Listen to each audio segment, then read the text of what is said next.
¿Qué tal, amigos? Bienvenidos a otro programa de Conversando con Correa, y esta vez con un ícono latinoamericano, con una referencia no solo regional sino mundial.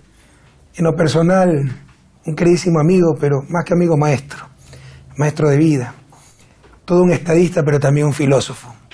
Me refiero al gran José Pepe Mujica, ex presidente de Uruguay, pero también eterno luchador por la justicia social en el continente más desigual del planeta, América Latina.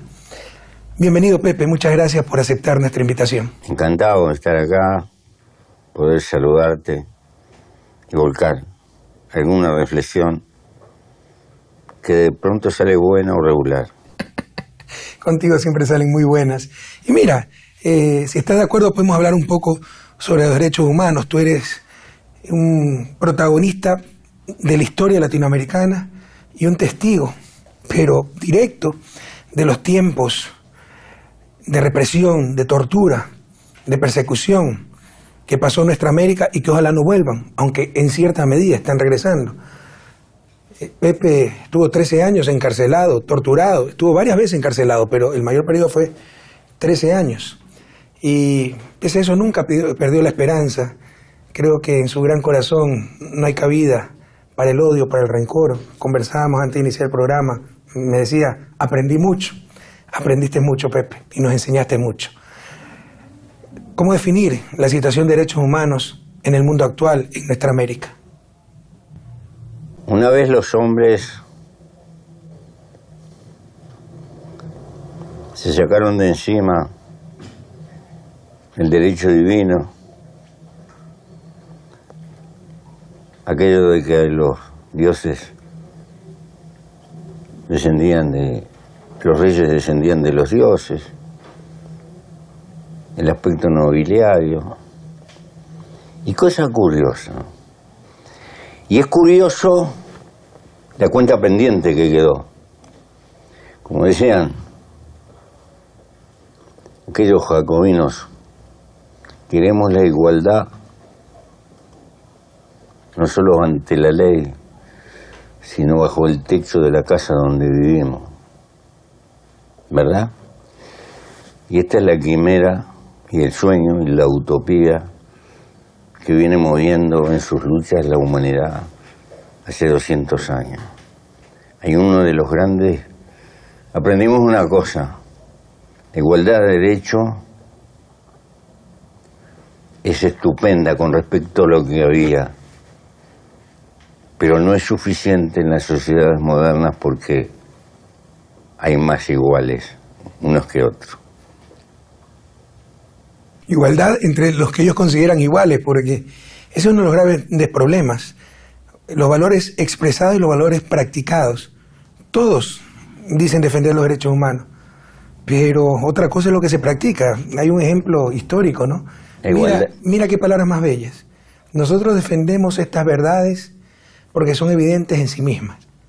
Que todo hombre nace libre, con derecho a la felicidad, igual, etcétera, etcétera. Algo similar a lo que te acabo de decir.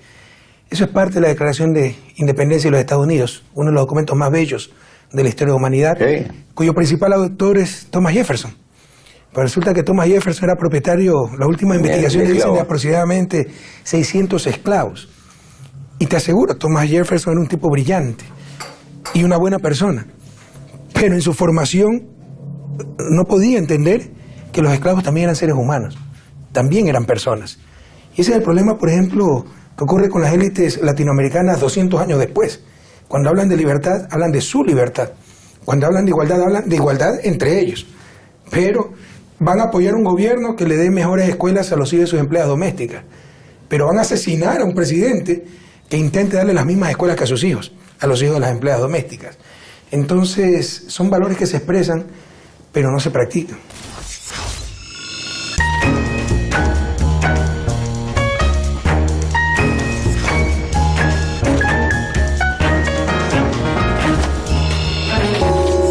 Claro, porque en el fondo hay una cuestión un tanto censitaria. Las diferencias económicas abrumadoras, muy grandes, también crean una manera de pensar Es como decía Federico el Grande, cuando veía que en una batalla reculaba la gente asustada. ¿Cuánto quiere vivir esa chusma? Y no entiende su deber. Cuando las papas queman, hay mucho Federico el Grande.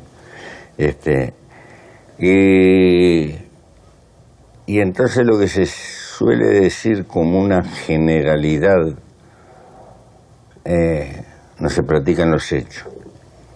No se practica con la sirvienta de la casa, a la que en muchos lugares de América Latina es una lucha para que le paguen la seguridad social. Por hablarte. O ahora que hay una lucha muy justificada del género, ¿verdad? Pero resulta que allá en el fondo de la sociedad hay mujeres abandonadas con 4 o 5 hijos, porque el hombre hace escapismo en la pobreza, y esas tienen que soportar el patriarcado más la pobreza. Y parte de este feminismo que está de moda no se olvida de este fenómeno, que en mi país por lo menos es grave.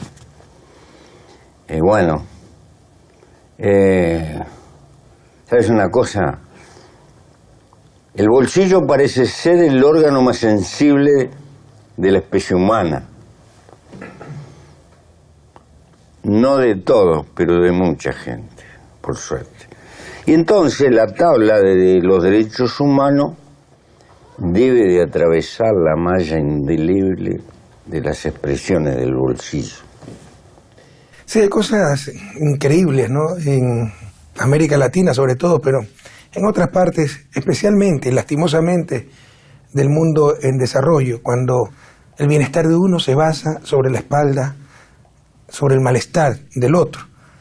Y esos unos te hablan de libertad, de derechos, pero pareciera ser que los otros no tienen esa libertad, no tienen esos derechos.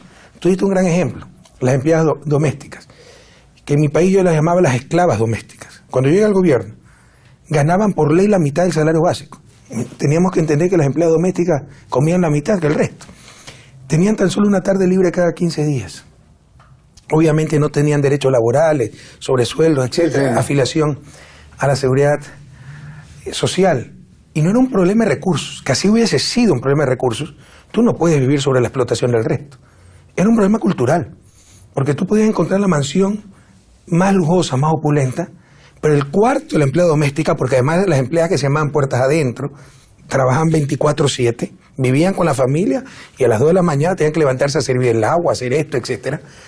Y el cuarto de esa empleada era atrás del cuarto de máquinas, sin ventanas, sin baldosas, un cuarto extremadamente elemental, más pequeño que el vestidor. Son cosas que yo vi, que el vestidor del cuarto principal. Entonces ya no se trataba de falta de recursos, se trataba de mentalidad. Nuestras élites deben entender que todos tenemos derecho a vivir igual, que todos tenemos derecho a comer igual, que todos tenemos la misma dignidad. Te insisto, el ejemplo de Thomas Jefferson, terrible, pero fue hace 200 años. Pero temo que eso pasa frecuentemente el día de hoy con las élites latinoamericanas.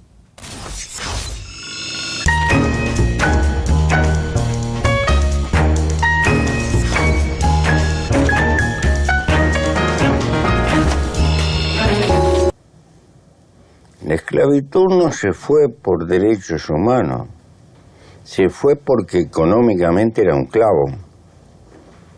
Más valía tener trabajadores libres que cargaban con su suerte y no cargar con la propiedad de algo que había que mantenerlo, y como era caro había que mantener su salud y todo lo demás, no por derechos humanos, sino por una pérdida económica. Sí, lo del esclavismo es un gran ejemplo de la doble moral y cómo se maneja todo en función de intereses, ¿no? Estados Unidos dicen que es la democracia más antigua del planeta, pero tomó 100 años de democracia, entre comillas, para abolir la esclavitud, y 100 años más para que los negros tengan, al menos formalmente, los mismos derechos que los blancos. Sí. No coincido totalmente con tu visión de por qué se abolió la esclavitud. Era la confrontación del norte con el sur producía materias primas, el norte más industrializado. Entonces era mano de obra barata, gratis para el sur. Pero se han dado muchos ejemplos históricos de doble moral, de, insisto, decir una cosa y practicar otra. El principal instrumento latinoamericano y uno de los principales del mundo, derechos humanos, un instrumento precioso, es la Convención Interamericana de Derechos Humanos o Pacto de San José. Es del año 69, justo antes de que empiecen todas las dictaduras militares en América del Sur. Y dictaduras militares impuestas para evitar el surgimiento de la izquierda. Mira que la primera vez que llega la izquierda democráticamente en la región, con Salvador Allende, ¿no? Precisamente en los 70, un año después de la convención, brutalmente separada del poder por el golpe de Estado de Pinochet. Ya habíamos sufrido los ensayos en Guatemala. Sí, y con Convención Interamericana de Derechos Humanos. Y estas son las grandes contradicciones. En el sistema interamericano, la sede de la Comisión Interamericana de Derechos Humanos está en Washington. Y todos sabemos que Washington era el que imponía las dictaduras en América del Sur, ¿no? Y esa comisión es la que se encarga de tratar a los muertos, heridos, desaparecidos, víctimas de las dictaduras, pero con sede en el país que promueve esas dictaduras. Entonces son contradicciones que al menos Latinoamérica debe reflexionar, pero el mundo entero también debe reflexionar sobre los derechos humanos. Fíjate, no sé qué opinas de esto, de esta globalización. Nadie puede estar en contra de la globalización, pero hay que insertarse primero estratégicamente en esa globalización y es una globalización que busque crear una sociedad global, no un mercado global. Ciudadanos del mundo, no consumidores mundiales. Y se basa en la teoría del mercado, la libre movilidad de mercancías y factores para lograr máxima eficiencia. Y claro, cada vez promueve la mayor movilidad de mercancías, la mayor movilidad de capitales, pero criminalizan la principal movilidad. Y cada vez más la criminalizan, que es la movilidad humana. ¿Cómo entender esas contradicciones? Y es un atentado también a los derechos humanos. Es tal vez el peor del punto de vista masivo de lo que se está viviendo hoy. La discriminación que existe, la resistencia en Europa para aceptar inmigrantes. Lo que está pasando con los africanos. Una África que fue descuartizada, que se la repartieron en Europa, fundando respectivos imperios coloniales, que fue saqueada hasta el infinito. Todavía, hoy, se le paga con una brutal discriminación y sin un esfuerzo de tratar de ayudar a África para que solucione sus problemas más graves. Derechos humanos son mujeres que caminan 5 kilómetros para conseguir 2 baldes de agua en África subsahariana y que no se pueda solucionar en el mundo de hoy el problema del agua para el consumo humano. No es un problema de África, es un problema de la humanidad entera. Se necesita una globalización contra eso. Pero tú te caes de espalda cuando uno se entera que el 40% del trigo que produce Alemania lo exporta hacia África.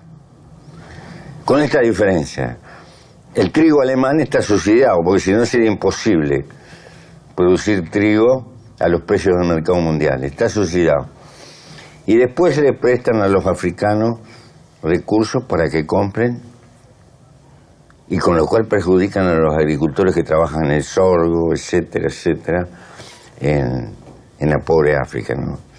Esas son las contradicciones que tiene la política contemporánea, que globalmente vista desde el punto de vista de los derechos humanos es realmente espeluznante.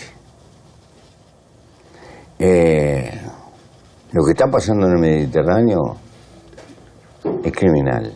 Mi país es muy pequeño, tú lo conoces. Pero tiene años que recibió 40.000 emigrantes. Sí, un ejemplo para el mundo. 40.000 emigrantes por año. Y ahora es una historia. Semejantes países tienen un problema que no pueden.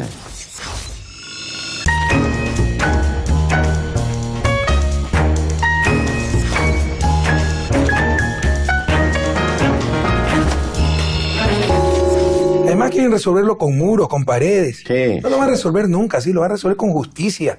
Por primera vez en la historia de la humanidad, el problema de la pobreza no es un problema de escasez de recursos, sino de sistemas perversos, excluyentes. pero Además que muchas veces son responsables de esas situaciones, porque también hay muy poca gente deja su tierra natal por voluntad propia. No, deja por Son necesidad. exiliados de la pobreza o de la violencia, como en el caso de Siria. Entonces los que crearon ese conflicto tienen que corresponsabilizarse, pero no asumen esas responsabilidades. Y en el mundo de hoy, Pepe, no sé qué opinas de aquello, los derechos humanos no pueden ser disociados de los derechos de la naturaleza.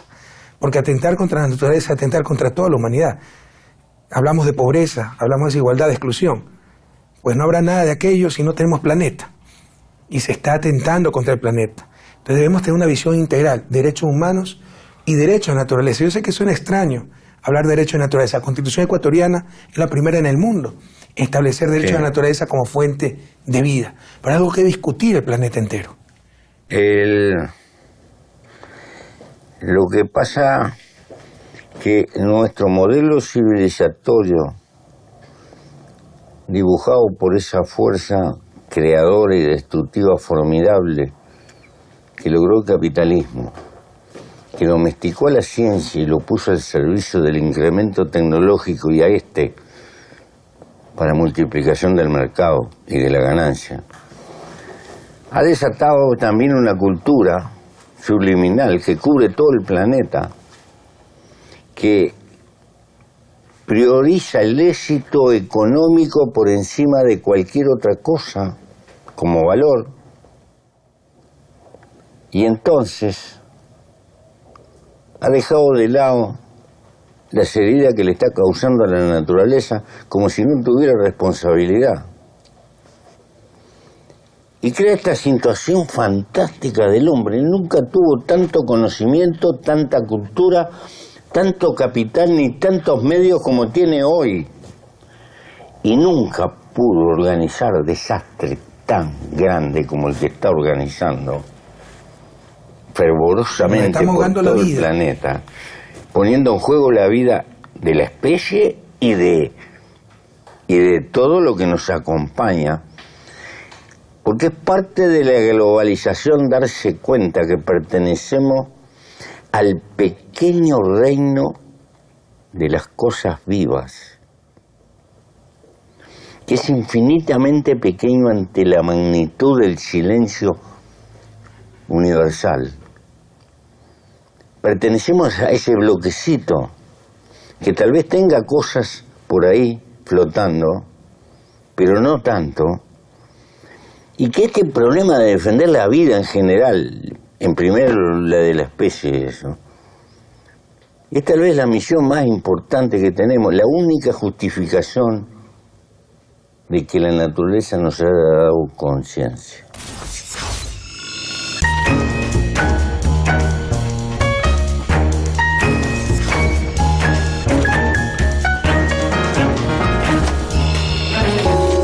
Animal raro, mono depredador, difícil, violador de todas las leyes naturales, el más agresivo y colonizador, pero le puso conciencia. Es como si le hubiera dado la responsabilidad de hacerse cargo de la ecuación de la vida.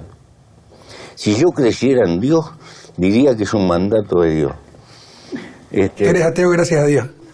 Pero después de ver tanta barbaridad, no puedo creer que haya alguien que se preocupe. Duro, pero entendible. Pero es ahora, es espantoso lo que estamos haciendo. Espantoso.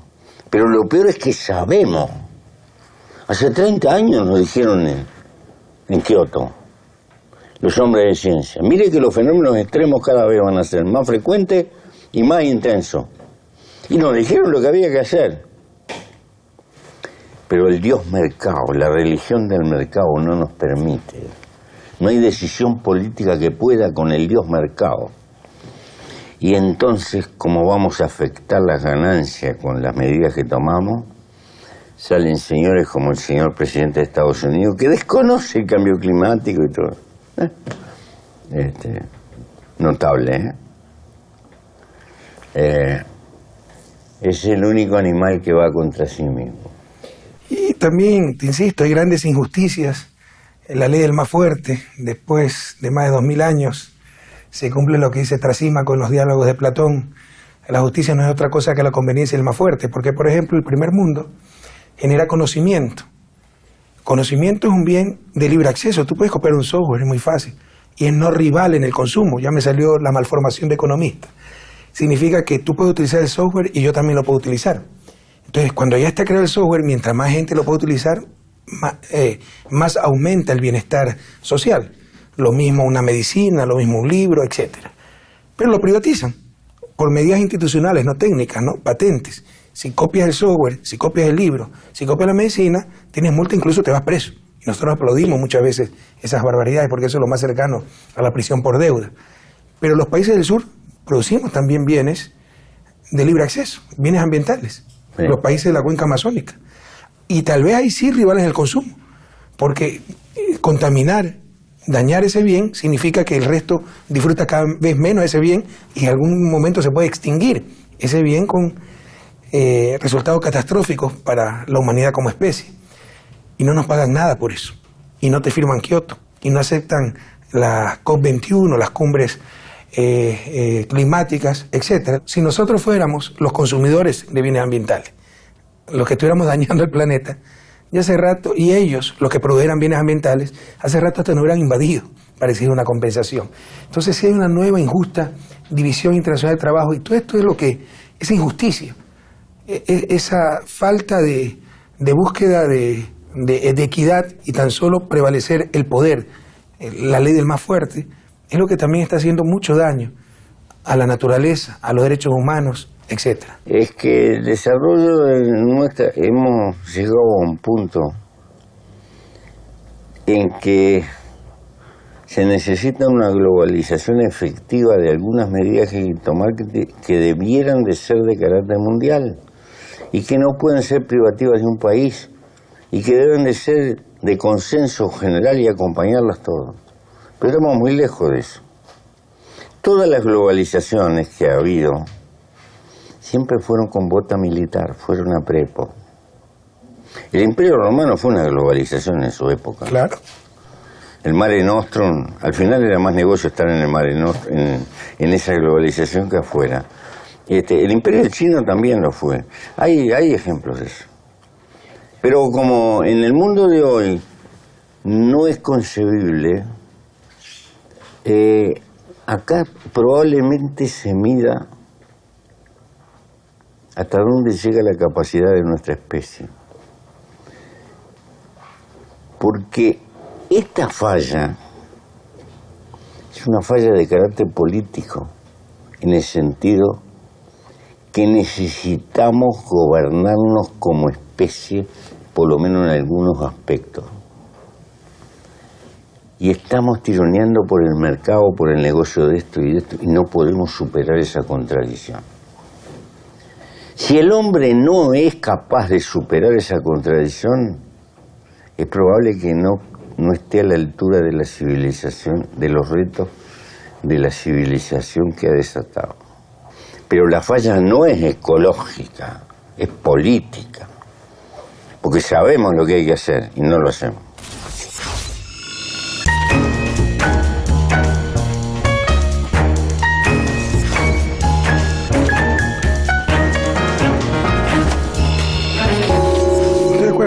Pero creo que en el siglo XXI no podemos hablar de derechos humanos, claro, sin hablar de derechos de la naturaleza, o si tú quieres, el derecho de las futuras generaciones de disfrutar de esa naturaleza. Sí, sí. Pepe, tú viviste en carne propia esa América Latina represiva, esa América Latina de las botas militares, de desaparecidos, de torturados, de inmenso dolor.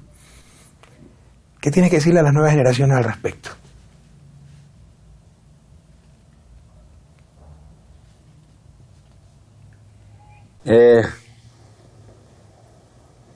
Me parece que hay cosas por las que hay que...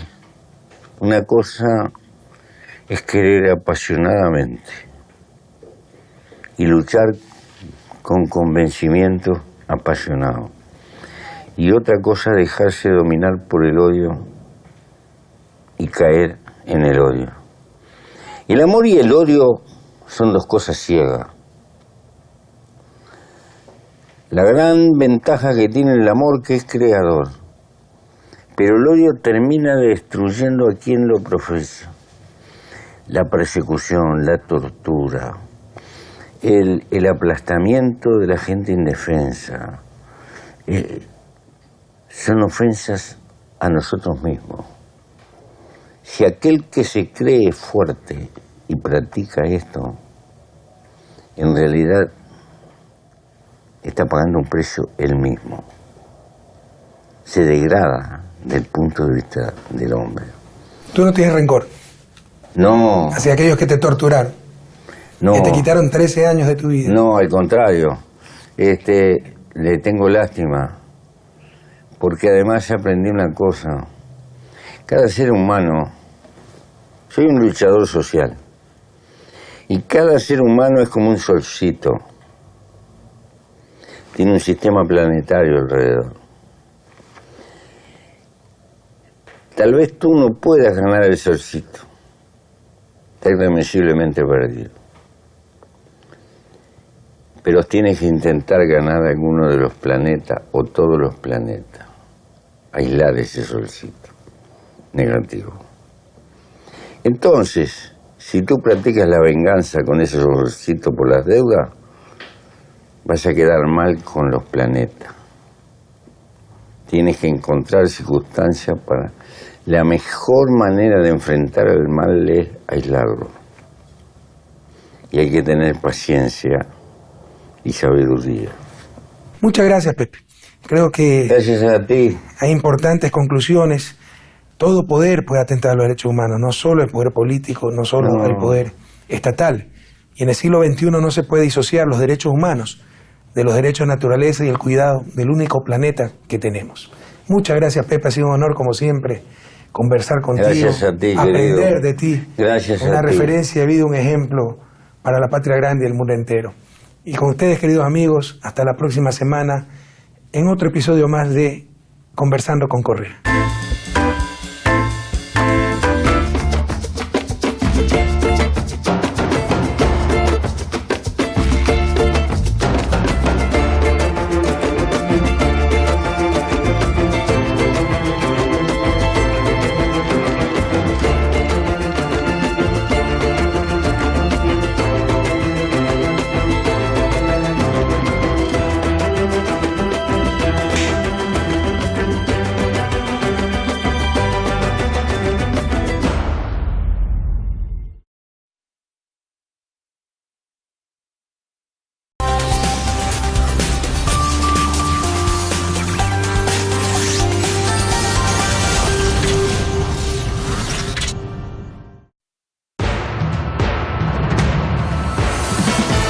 Bienvenidos a una jornada con mucha información. En el día de hoy vamos a comenzar con los titulares.